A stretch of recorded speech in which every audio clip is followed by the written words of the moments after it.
সংসারে সকলে উঁচুতে উঠতে চায়, কেউ নত হতে চায় না। সবাই এটা মনে করে যে নত হওয়ার অর্থ হলো তাদের আত্মসম্মান এবং অহংবোধের বিরুদ্ধাচরণ করা। তাদের মনে হয় যে যদি আমরা নত হই, সংসার আমাদের দুর্বল মনে করবে, তাদের শৌর্য এবং তাদের ব্যক্তিত্বের অপমান হবে। কিন্তু এটা কি সত্যি? প্রত্যেকবার নত হওয়ার অর্থ কি সম্মানহানি হওয়া? কখনোই নয়। আপনি নিজের জীবনকেই দেখে নিন। আপনার কোনো অমূল্য জিনিস যদি নিচে পড়ে যায় তাহলে তাকে কিভাবে তোলেন? সেই বস্তুকে তোলার জন্য আপনাকে নত হতেই হবে। আপনি বড়দের আশীর্বাদ কিভাবে লাভ করেন? আপনি নত হয়ে তবেই তাদের আশীর্বাদ লাভ করতে পারেন, তাই না? ভেবে দেখুন, আপনি একটা পথে হাঁটছেন, আপনি দেখতে চাইছেন যে আপনি সঠিক পথে হাঁটছেন কিনা, পায়ের নিচে কাঁটা পড়ে আছে কিনা। কিভাবে দেখবেন? আপনাকে সেই মাথা নত করেই দেখতে হবে। এর অর্থ কি? অর্থ খুব সহজ। প্রত্যেকবার নত হওয়া অনুচিত নয়, সেটা কোনোভাবেই সম্মানহানি নয়। পরিস্থিতি অনুসারে এবং যেখানে প্রয়োজন আপনি নত হতে শিখে গেলে আপনি অনেক কিছুই লাভ করতে পারবেন। জ্ঞান, মান, গুণ, বিশ্বাস। সেই জন্য প্রয়োজন এবং পরিস্থিতি অনুসারে নত হতে শিখুন, এতে অনুচিত কিছুই নেই। আত্মসম্মান থাকা অত্যন্ত প্রয়োজনীয়, কিন্তু তা যেন কখনো অহংকারে পরিণত না হয়। এই বিষয়ে অবশ্যই নজর রাখবেন এবং আমার সাথে ভালোবেসে বলবেন, রাধা রাধা। বিন্দু বিন্দু জলেই সাগর নির্মাণ হয়। এবার এই কথা আমরা সকলে জানি। আপনি কি এই কথাটা জানেন যে ছোট ছোট সুখের দ্বারাই বড় সুখ লাভ করা যায়? একজন বাবাকে দেখুন, সন্তানের জন্ম থেকে তার যুবক হওয়া পর্যন্ত তার সাথে ছোট ছোট সুখ যাপন করেন। এই ছোট ছোট সুখগুলি তাদের প্রেমের সম্পর্কে গভীরতা নিয়ে আসে এবং প্রেমের এই গভীরতা তাদের জীবনে বড় সুখ নিয়ে আসে। এটা ঠিক সেই রকম যেরকম বিশাল এক সমুদ্রে, গভীর এক সমুদ্রে অমূল্য রত্ন খুঁজে পাওয়া যায়। এটাও ঠিক সেই রকমই। সেই জন্য জীবনে বড় বড় সুখের খোঁজ করতে গিয়ে সময় নষ্ট করবেন না। এই যে ছোট ছোট সুখ আছে, এগুলোকে যাপন করা শুরু করুন, এগুলোর আনন্দ লাভ করুন, এগুলো নিয়ে উৎসব পালন করুন। প্রেমের গভীরতা বুঝুন আর এই গভীর প্রেমে মন নিমজ্জিত করুন। তারপরে দেখুন এই মন আর এই জীবন সুপ্রসন্ন হয়ে বলবে, রাধা রাধা। এই সংসারে যখন সাফল্যের পথে আপনি অগ্রসর হবেন, তখন আপনার পরিশ্রম, একাগ্রতা, সাহসের সাথে সাথে সমাজের মানসিকতাও সহ্য করতে হবে। প্রত্যেক ব্যক্তি কিছু না কিছু ভাবেন, কিছু না কিছু বলেন। কিছু মানুষ এমন আছেন যারা ভাববেন যে আপনি কিছুই করতে পারবেন না। তারা আপনার নিন্দা করবেন, আর এই নিন্দার কথা ভেবেই আমরা ভয়ভীত হয়ে পড়ি। সেই কারণে নিজেদের আশা, নিজেদের বিশ্বাস হারিয়ে ফেলি। এবার যদি সেই নিন্দার ভয়ে আমরা লক্ষ্যচ্যুত হই, তাহলে সেটা অনুচিত। সেই জন্য জীবনে শুধু পরিশ্রম করতে থাকুন, সামনে এগোতে থাকুন। যেই দিন আপনি আপনার লক্ষ্য লাভ করবেন, সেই প্রত্যেক ব্যক্তি যারা নিন্দা করছিলেন তাদের দৃষ্টি আপনা থেকেই পাল্টে যাবে, ঠিক কিনা? এই সংসারকে যা প্রাণ চায় তাই বলতে দিন। যদি আপনি কারোর কথা শুনতে চান, তাহলে নিজের অন্তরের কথা শুনুন, সেটাই আপনাকে উচিত পথে নিয়ে যাবে। সামনে অগ্রসর হতে থাকুন, পরিশ্রম করুন। এমন একটা দিন আসবে যেদিন এই নিন্দুক ব্যক্তিরা আপনার লক্ষ্যপ্রাপ্তির উদাহরণ সবাইকে দেবে। আসুন আমার সাথে ভালোবেসে বলুন, রাধা রাধা। আমরা জীবনে চলতে চাই, সামনে এগোতে চাই, কিন্তু কখনো কখনো এমন হয় যে আমরা আমাদের লক্ষ্য দেখতেই পাই না। আমরা চিন্তিত হয়ে পড়ি, ব্যতীত হয়ে পড়ি, আমরা কিছু বুঝতেই পারি না। এই মন অশান্ত হয়ে যায়। কিন্তু যদি আপনি থেমে যান, তাহলে নিজের পথ এবং নিজের লক্ষ্য থেকে সরে যাবেন। সেই জন্য চলতে থাকুন, থামবেন না। যতদূর পারবেন চলতে থাকুন, যতদূর দৃষ্টি যাচ্ছে চলতে থাকুন। তারপরেই দেখবেন পরবর্তী পথ আপনা থেকেই আপনার সামনে আসবে। কারণ আপনার দৃষ্টির সীমা থাকতেই পারে, দৃষ্টিভঙ্গির সীমা নেই, আপনার পথের সীমারেখা থাকতেই পারে, কিন্তু সেই পথে চলার সাহসের সীমা নেই। সেই জন্য নিজেকে অসীমিত করে তুলুন। এই সীমারেখা আপনা থেকেই দূর হয়ে যাবে, লক্ষ্য নিজে থেকেই দেখতে পাবেন, আর এই মন সুপ্রসন্ন হয়ে বলবে, রাধা রাধা। মানুষ সবসময় চায় যে তার জীবনে যেন কখনো কোনো সমস্যাই না আসে। সে চায় তার জীবন যেন শুধুমাত্র শান্তি এবং সুখের দ্বারা পূর্ণ থাকে। কিন্তু এই চাহিদা অনুচিত কিছু নয়। আমরা সবাই এটাই চাই যে জীবনে সুখ থাক, শান্তি থাক। কিন্তু এই কথা সবসময় মনে রাখবেন, যে সূর্য উদিত হন সংসারকে প্রকাশমান করেন, দুপুরবেলায় সংসারকে রৌদ্র প্রদান করেন, সন্ধেবেলায় তাকেও অস্ত যেতে হয়। এবার আমাদের জীবন চক্র কিছুটা এরকমই। কোনো কিছুই চিরকাল একরকম থাকে না। কখনো এই নদীকে দেখুন যা বয়ে চলেছে। এই নদী যা বয়ে চলেছে তার পথেও অনেক বিপদ আসে। বড় বড় পাথরের সম্মুখীন হয়ে তাকেও সামনে এগিয়ে যেতে হয়। একটি পুকুর যা চারদিক থেকে ঘেরা, তার জীবনে কিন্তু কোনো সমস্যা নেই। কিন্তু এই সংসারে পুকুরের পুজো করা হয় না, পুজো করা হয় নদীকে। মনে রাখবেন, সমস্যার ঊর্ধ্বে তিনি উঠতে পারেন যিনি সমাধি লাভ করেছেন, যিনি এই সংসারেই নেই। যিনি এই সংসারে আছেন এবং জীবিত আছেন, তার জীবনের সমস্যা হলো শ্বাসবায়ুর মতোই গুরুত্বপূর্ণ। আসুন আমার সাথে ভালোবেসে বলুন, রাধা রাধা। আমরা সবাই জীবনে সুখ লাভ করতে চাই। শুধু জীবনে কেন, জীবনের পরেও আমরা সুখ লাভ করতে চাই। আমরা সকলে স্বর্গের কামনা করি। কিন্তু খুব সহজ একটা কথা, যদি আপনি স্বর্গ লাভ করতে চান তাহলে প্রথমে মৃত্যু লাভ করতে হবে। আপনি যদি প্রাণই না দেন তাহলে আপনি স্বর্গ লাভ কিভাবে করবেন, তাই না? শুধু এই ছোট্ট একটা বিষয় দ্বারা আমরা জীবনে অনেক কিছুই শিখতে পারি। যদি আপনার কোনো লক্ষ্য থাকে, কোনো মনোবাঞ্ছিত স্থান থাকে, কোনো বড় কাজ আপনি করতে চান, তাহলে সেই সবই হবে। কিন্তু শুধুমাত্র কামনা করলে হবে না, আপনাকে কর্ম করতে হবে, নিরন্তর প্রয়াস, পরিশ্রম, পথ খুঁজতে হবে, সামনে অগ্রসর হতে হবে। কখনো অসফল হলে তার কারণ খুঁজতে হবে, বিপদের সম্মুখীন হতে হবে, অন্তর থেকে নিজের শক্তি বাড়িয়ে তুলতে হবে। তবেই আপনি নিজের লক্ষ্য লাভ করতে পারবেন, মনোবাঞ্ছিত স্থান পাবেন। মহান নদী গঙ্গা একটি বিন্দু দ্বারা শুরু হয়, ধীরে ধীরে অগ্রসর হয়। কোনো পাথরে ধাক্কা খেলেও সে থামে না, বরং এগোতেই থাকে।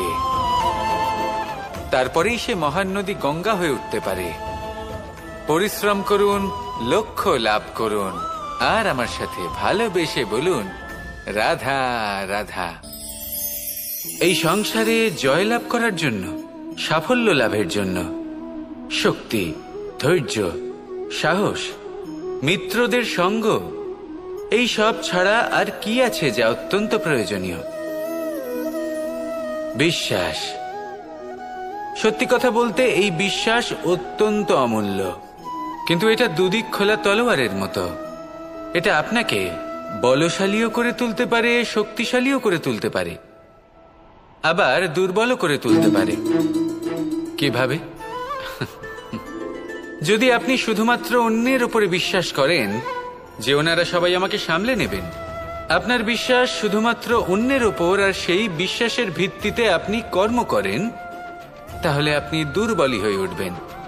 কিন্তু এই বিশ্বাস যদি আপনি নিজের উপর রাখেন যে যাই হয়ে যাক না কেন, আমি নিজেকে ঠিক সামলে নেব, আমি আমার পথ বানিয়ে নেব, সব বিপদের সম্মুখীন আমি নিজে হব এবং জীবনে সামনে এগোতে থাকব, তাহলে এই বিশ্বাস আপনাকে বলশালী করবে।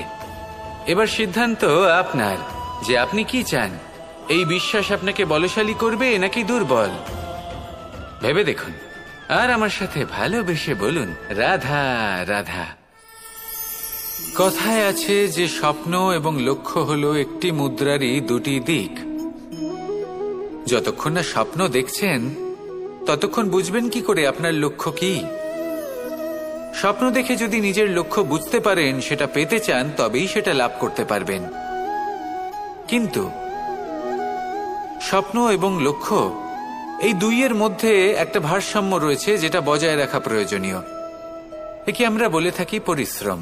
দেখুন, যদি আপনি স্বপ্ন দেখতে চান, তাহলে পরিশ্রম ত্যাগ করে নিদ্রা লাভ প্রয়োজন। কিন্তু যদি আপনি লক্ষ্য লাভ করতে চান, তাহলে আপনাকে নিদ্রা ত্যাগ করে পরিশ্রম করতে হবে। তাই আলস্য ত্যাগ করুন এবং সিদ্ধান্ত নিন যে আপনি কি চান। আপনার জীবনের এই তুলাদণ্ডে স্বপ্নের পাল্লা ভারী হওয়া প্রয়োজন নাকি লক্ষ্যের? আমার মতে এই দুইয়ের মধ্যে যদি ভারসাম্য বজায় রাখেন, তবে পথ নিজে থেকেই সামনে আসবে। শুধু সেই পথে অগ্রসর হতে থাকুন এবং আমার সাথে ভালোবেসে বলুন, রাধা রাধা। বস্ত্র আমাদের সকলের প্রিয়। এটা আমাদের জীবনযাপনের জন্য প্রয়োজনীয়। আমরা সবসময় চেষ্টা করি সেই বস্ত্র পরতে যা পরলে আমাদের দেখতে ভালো লাগে। কিন্তু কখনো এই কথা ভেবে দেখেছেন যে কিছু বস্ত্র যদি স্বচ্ছ হয়, তাহলে তা পুরনো হলেও দেখতে ভালো লাগে? ঠিক তেমনি, যেমন কোনো খাবার যদি মশলাদার না হয়, অত্যন্ত সুস্বাদু নাও হয়, কিন্তু যদি তা গরম হয়, টাটকা হয়, তাহলে খেতে ভালোই লাগে। ঠিক সেইভাবেই যদি কোনো ব্যক্তি সুন্দর নাও হয়, কিন্তু তার কথা খুবই মধুর হয়, তাহলে সেই ব্যক্তি সকলের প্রিয় হয়। কোনো ব্যক্তি যদি ধনবান নাও হন, কিন্তু তিনি যদি গুণী হন, তাহলে এই সংসারে সম্মান লাভ করেন। সেই জন্য কখনো এই বিষয়ে দুঃখ পাবেন না যে আপনার কাছে ভৌতিক স্বাচ্ছন্দ্য নেই। আপনার কাছে সব থেকে বড় বস্তু, সব থেকে মূল্যবান বস্তু যেটা আছে, সেটা হলো আপনার আত্মা, আপনার মন, আপনার বিচারধারা, আপনার গুণ, আপনার কথা। এগুলো সবসময় শুভ রাখুন এবং সবসময় নিজের সাথে রাখুন। এই জীবন সফল হবে এবং প্রেমময় হয়ে বলে উঠবে, রাধা রাধা। ছোটবেলা থেকেই আমি গরু চড়িয়ে অভ্যস্ত, সেই জন্য সকলে আমাকে গোপাল নামে ডাকত। কিন্তু গোপাল হয়ে আমি একটা অমূল্য শিক্ষা লাভ করেছি। আমি দেখেছি যে গৌশালাতে অনেক বাছুরের মধ্যে একটি গাই তার নিজের বাছুরকে অবশ্যই চিনে ফেলে। যেখানে সমস্ত বাছুর একই রকম দেখতে এবং প্রত্যেকের স্বরও সমান, তারপরেও সকল বাছুরের মধ্যে নিজের বাছুরকে ঠিক চিনতে পেরে যায় এবং তার সাথেই থাকে। ঠিক এইরকমই কিছুটা হয় আমাদের কর্ম এবং তার কর্মফল। আপনি সবার মাঝে থেকেও কোনো কর্ম যদি করেন, সেই কর্মফল সবার মধ্যে আপনাকে চিনে ফেলবে এবং আপনার সাথেই থাকবে। তাই যখনই কর্ম করবেন, ভেবে চিন্তে করবেন। কোনো কর্ম করার আগে একবার ভেবে দেখুন, তাহলে জীবনে বারংবার অনুতপ্ত হতে হবে না। কারণ বিষয়টা কিছুটা এরকম যে এই সংসারে আপনি কাল, কর্মফল এবং সময়, এই তিনের হাত থেকে কখনো লুকোতে পারবেন না, কখনো পালাতেও পারবেন না। আসুন আমার সাথে ভালোবেসে বলুন, রাধা রাধা। জন্ম এবং মৃত্যু, একটি হলো জীবনের সূত্রপাত, আরেকটি জীবনের সমাপ্তি। এটা হলো একটি চক্র এবং প্রত্যেক চক্রের মতোই এটাও যেখান থেকে শুরু হয় সেখানে এসেই সমাপ্ত হয়। অর্থাৎ প্রত্যেক ব্যক্তি যারা জন্ম নিয়েছেন, তার জন্মের সাথে এটা সুনিশ্চিত হয়ে যায় যে তার মৃত্যু হলো অবশ্যম্ভাবী। এই সংসারে এমন কিছুই নেই যা চিরকালের মতো থেকে যায়। এবার এটা আমরা সবাই জানি। আমাদের কাছে যে জীবনটা আছে, যেটা আমরা যাপন করতে পারি, সেই সময়কালে আমরা কি করতে পারি সেটা গুরুত্বপূর্ণ। এমন কিছু করুন যার ফলে মৃত্যুর পরেও আপনি অমর হয়ে থাকবেন। আমাদের কথা, আমাদের কর্ম এই সংসারে প্রেরণা প্রদান করতে পারে। আর যদি আমরা প্রেরণা নাও জোগাতে পারি, তাও এই সন্তোষ বোধ যেন থাকে যে আমরা আমাদের জীবন ব্যর্থ হতে দিইনি। এই জীবন যাপন করার ইচ্ছেতেই আমরা সময় ব্যর্থ করে দিই। আর এই জীবনকে যাপন করার সর্বশ্রেষ্ঠ উপায় হলো এটাই যে কখন আমাদের মৃত্যু হবে, কিভাবে আমাদের মৃত্যু হবে, এই চিন্তা ত্যাগ করে যেন আমরা বর্তমানে বেঁচে থাকি, আজকে বেঁচে থাকি, আজকে দাঁড়িয়ে কর্ম করি এবং আজ যে সংকট সামনে তার সম্মুখীন হই। ভবিষ্যতের পথ নিজে থেকেই উন্মুক্ত হবে। আপনার জীবনে অনেক বড় বড় বিপদরূপী পাথর আসবে। সেই পাথরগুলিকে এতটাই দুর্বল করে দিন যাতে সেই পথ আপনি অগ্রসর হওয়ার পরে আপনার পেছন পেছন যে সেই পথ দিয়ে আসবেন তিনিও যেন সহজেই পাথর চূর্ণ করে সামনে অগ্রসর হতে পারেন। মনে রাখবেন, আপনার প্রচেষ্টারও একটা মাহাত্ম্য আছে। যদি আপনি কোনো কেল্লার শিখরে পতাকা উত্তোলন নাও করতে পারেন, তাহলেও আপনার প্রচেষ্টার যে মাহাত্ম্য তা কখনো কমে যাবে না। সেই জন্য প্রচেষ্টা করতে থাকুন আর আমার সাথে ভালোবেসে বলুন, রাধা রাধা। মানুষের একটি সমস্যা আছে যে মানুষ সাফল্যকে মাপতে থাকেন, লক্ষ্যপ্রাপ্তিকে মাপতে থাকেন এবং তার তুলনা করতে থাকেন যে ও এত কিছু পেল আর আমি পেলাম না, ওর কাছে এত কিছু আছে কিন্তু আমার কাছে নেই। এই তুলনা করার জন্য ওনারা দুঃখী হয়ে পড়েন, নিরাশ হয়ে পড়েন। তাই আমি একটা প্রশ্ন করছি যে এটা কি উচিত? এই সংসারে আপনি কি নিয়ে তুলনা করবেন, যেখানে সূর্যদেব চন্দ্রমা দুজনেই আছেন, দুজনেই হলেন বিশেষ, দুজনেই নিজ নিজ সময়ে উদিত হন। এদের মধ্যে একজন না থাকলে তাহলে আমাদের জীবন কঠিন হয়ে পড়বে। ঠিক সেইভাবেই আপনি যদি একটা বড় রেখা অঙ্কন করেন তাহলে অন্য রেখাটি ছোট হয়ে পড়ে না, সে তেমনই থাকে যেমনটা সে ছিল। আপনার অস্তিত্ব কখনো ছোট বা বড় হতে পারে না। শুধু তুলনা করার জন্য আপনার এটা মনে হতে পারে। যদি আপনি যুদ্ধ করতে চান, আপনার তলোয়ারের প্রয়োজন পড়বে। যদি বস্ত্র তৈরি করতে চান, এত বড় তলোয়ার দিয়ে কিছুই হবে না, তখন প্রয়োজন পড়বে একটা ছোট্ট সূচের। তাই তুলনা করবেন না, না নিজেকে ছোট মনে করবেন, না অন্য কাউকে। সবার সাথে সহযোগিতা করুন, আর যদি তুলনা করতেই হয় নিজের সাথে করুন, যে কাল আমি কেমন ব্যক্তি ছিলাম, আজ কি তার থেকে শ্রেষ্ঠ হয়ে উঠতে পেরেছি। ভেবে দেখুন ভবিষ্যতে গিয়ে আপনি কতটা শ্রেষ্ঠ ব্যক্তি হতে পারেন। আসুন আমার সাথে ভালোবেসে বলুন, রাধা রাধা। মানুষ বলে থাকেন যে জীবনে সময়ের পূর্বে এবং ভাগ্যের থেকে বেশি কিছুই পাওয়া যায় না। এটা যার যার নিজের বক্তব্য।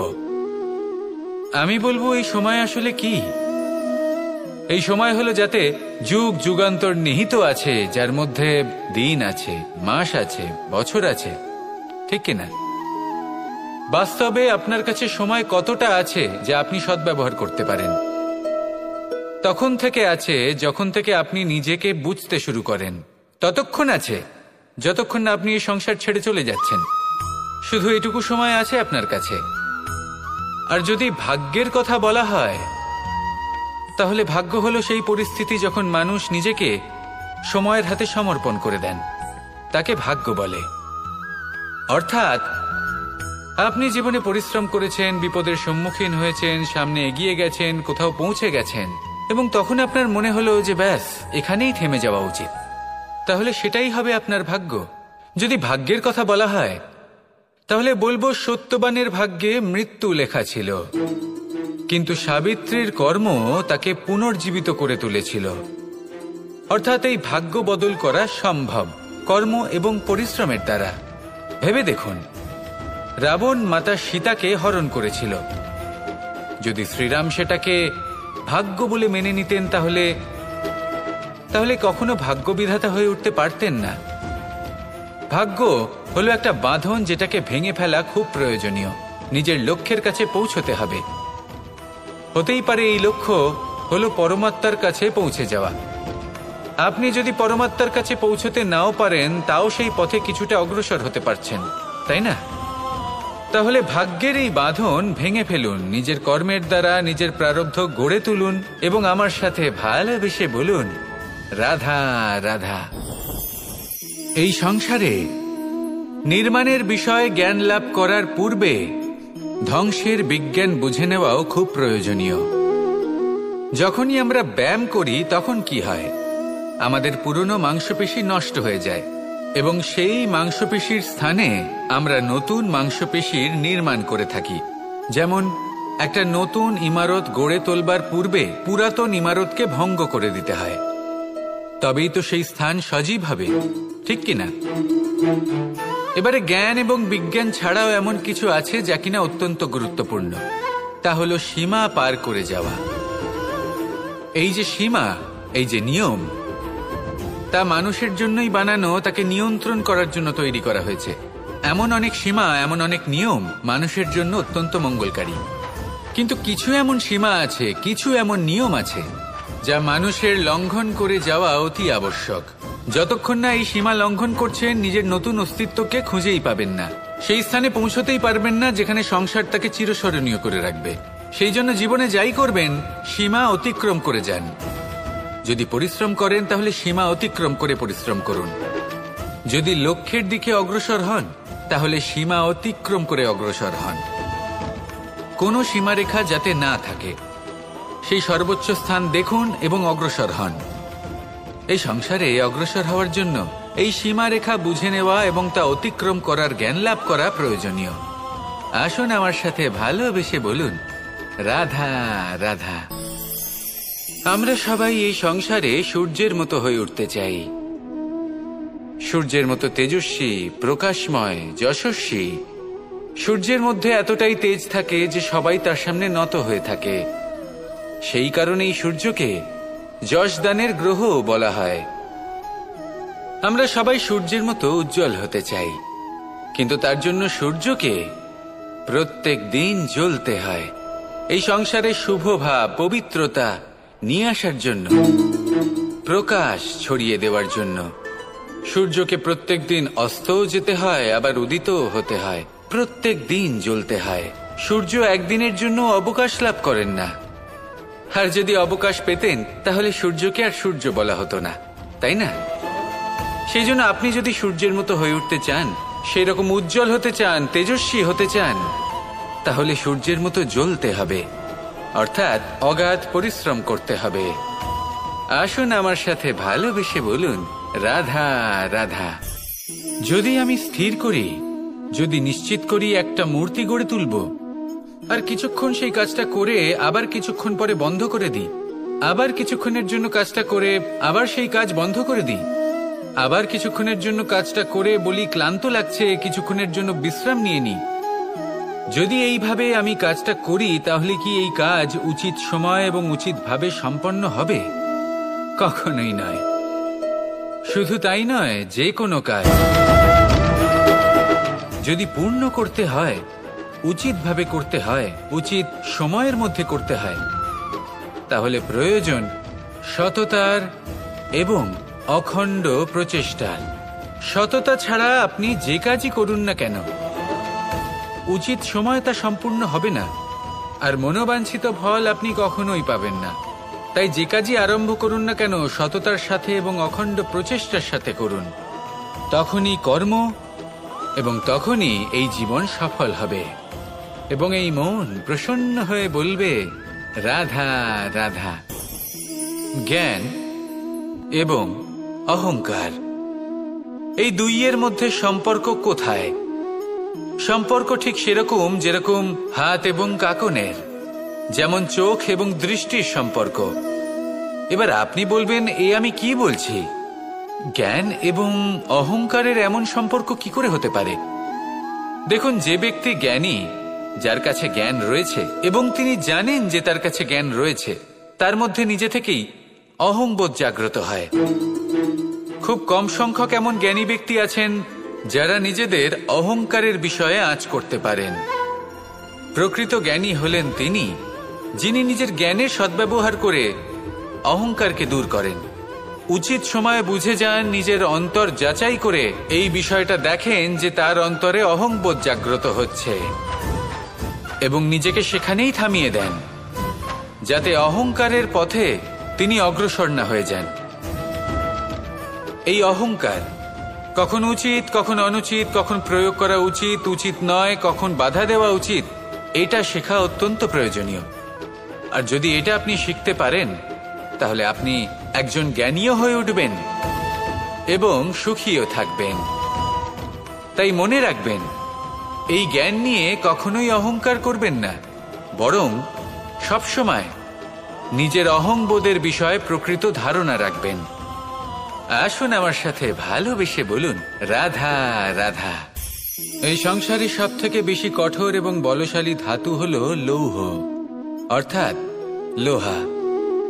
হয়তো সেই জন্যই সকল অস্ত্র, সকল শস্ত্র, সকল বাহন যখনই এদের নির্মাণ হয় তখন সব থেকে বেশি ব্যবহার এই লোহাকে করা হয়। এবার এই লোহার একটা বিশেষ গুণ রয়েছে, সেটা এটাই যে লোহাকে আপনি অন্য কোনো ধাতু দিয়ে কাটতে পারবেন না। লোহা দ্বারাই লোহাকে কাটা সম্ভব। এবার এটা কিভাবে সম্ভব? যে লোহাকে কাটতে হবে তাকে গরম করা হয়, যে লোহা দ্বারা কাটতে হবে সেটাকে ঠান্ডা রাখতে হয়। অর্থাৎ ঠান্ডা লোহা দ্বারা গরম লোহা কাটা হয়। এবার এই যুক্তি, তার প্রয়োগ আমাদের জীবনেও করা যেতে পারে। যদি আপনার কাছে শক্তি থাকে, যদি আপনি বুদ্ধিমান হন, আর যদি আপনার মন স্থির হয়, শান্ত হয়, তাহলে এই সংসারকে আপনি বদলাতে পারবেন। কিন্তু যদি আপনি শক্তিশালী হন, বুদ্ধিমান হন, কিন্তু আপনার মন অস্থির হয়, আপনার মন স্থির না থাকে, কোথায় কোথায় আপনি রেগে যান, তাহলে আপনি কখনোই সংসার বদলাতে পারবেন না। যদি পরিস্থিতিকে নিজের মতো গড়ে নিতে হয়, তাহলে ধৈর্য, সংযম এবং স্থিরতার শীতলতাকে আপন করে নিতে হবে। আসুন আমার সাথে ভালোবেসে বলুন, রাধা রাধা। এই সংসারে সব থেকে বেশি কোমল বস্তু হলো রেশম। এই রেশম এতটাই কোমল হয় যে এর পুরো একটা থান শুধুমাত্র একটা হাতে ধরা সম্ভব। কখনো ভেবে দেখেছেন এই রেশম কিভাবে হয়? একটি কীট তার লালার দ্বারা উৎপন্ন হয়। এই কীট সেই রেশমকে পাক দিতে থাকে, পাক দিতেই থাকে, আর আস্তে আস্তে তার মধ্যেই জড়িয়ে পড়ে। শেষে ওর এই সুন্দর অমূল্য সৃষ্টি রেশমের এই সুতো, তার নির্মাণ কার্য পূর্ণ হয়, কিন্তু তাতেই ও নিজে বন্দী হয়ে যায়। নিজেরই মায়াজালের এই বন্দী গৃহে নিজেই ফেঁসে যায়। এবার এই সুতোকে ব্যবহারযোগ্য করে তোলার জন্য এই কীটগুলিকে এই কবচের সাথেই ফুটন্ত জলে ফেলে দেওয়া হয়। এই সংসারে যদি আমাদের স্বপ্ন এই সংসারের দুঃখ হরণ করার জন্য, এই সংসারে সুখ বিতরণ করার জন্য হয়, তবেই আমাদের প্রগতি সম্ভব। যদি আমাদের এই স্বপ্ন শুধুই আমাদের এবং আমাদের স্বার্থ সিদ্ধির জন্য হয়, তাহলে এই স্বপ্ন আমাদের অন্ধ করে দেবে, আমাদের অন্ধকারের পথে নিয়ে যাবে, আর আমরাও সেই কীটের মতো হয়ে যাব। নিজেদেরই মায়াজালে আমরা নিজেই ফেঁসে যাব, আর শেষে আমরা যদি কিছু লাভ করি তা হবে একাকিত্ব, অন্ধকারময় মৃত্যু। তাই স্বপ্ন অবশ্যই দেখুন, কিন্তু এমনভাবে স্বপ্ন দেখবেন না যে তার এই বন্দিগৃহে আপনি নিজেই ফেঁসে গেলেন। স্বপ্ন দেখুন পরোপকারের, পরমার্থের, সবাইকে উদ্ধারের, অন্ধকারের নয়। তবেই কল্যাণ হবে, আর তবেই এই হৃদয় প্রসন্ন হয়ে বলবে, রাধা রাধা। নন্দ বাবাও খেলার ছলে খুব বড় বড় শিক্ষা দিতেন। অনেকদিন আগেকার কথা, বাবা আমার জন্য একটা মানচিত্র নিয়ে এলেন। এটা ছিল জম্বুদ্বীপের মানচিত্র, ঠিক যেন একটা ধাঁধা, যা টুকরো টুকরো করে বিভিন্ন দিকে ছড়ানো, যেগুলোকে আমায় জুড়তে হতো। ব্যাস শুধু এটুকুই ছিল আমার কাজ। আমি বারবার প্রচেষ্টা করলাম, কিন্তু বারবার অসফলই রয়ে গেলাম। বাবা এটা দেখলেন এবং হাসলেন। বাবা বললেন, একটা কাজ করো, এই প্রত্যেকটি অংশকে উল্টে রাখো। আমিও উল্টে রাখলাম। তারপরে দেখলাম প্রত্যেক অংশে মানুষের শরীরের কোনো না কোনো অংশ চিহ্নিত। কোথাও হাত আছে, পা আছে, কোথাও মুখ আছে। বাবা বললেন যে এবার এটা জুড়তে চেষ্টা করো। আমিও জুড়ে দিলাম। মানুষের মানচিত্র পূর্ণ হলো। এবার বাবা বললেন, এটা উল্টে রাখো, মানচিত্র পূর্ণ আকার ধারণ করেছে। আমি বললাম, ঠিক আছে। আমি উল্টে রাখলাম, দেখলাম জম্বুদ্বীপের মানচিত্র পূর্ণ হয়েছে। বাবা বললেন, যদি দেশকে সফল করে তুলতে চাও, শক্তিশালী করতে চাও, স্থির বানাতে চাও, তাহলে সবার আগে দেশবাসীকে একত্রিত করতে শেখো। সকল সৈন্যগণ যখন একজোট হয়ে দাঁড়াবে, তখন দেশের শক্তি আরো বেড়ে যাবে। শুধু তাই নয়, বাবা বললেন, যদি ভালোবাসার সাথে জড়িয়ে পড়ো, তাহলে পরমাত্মাও তোমার সামনে এসে দেখা দেবেন। তাহলে এটাই করুন, আর আমার সাথে ভালোবেসে বলুন, রাধা রাধা।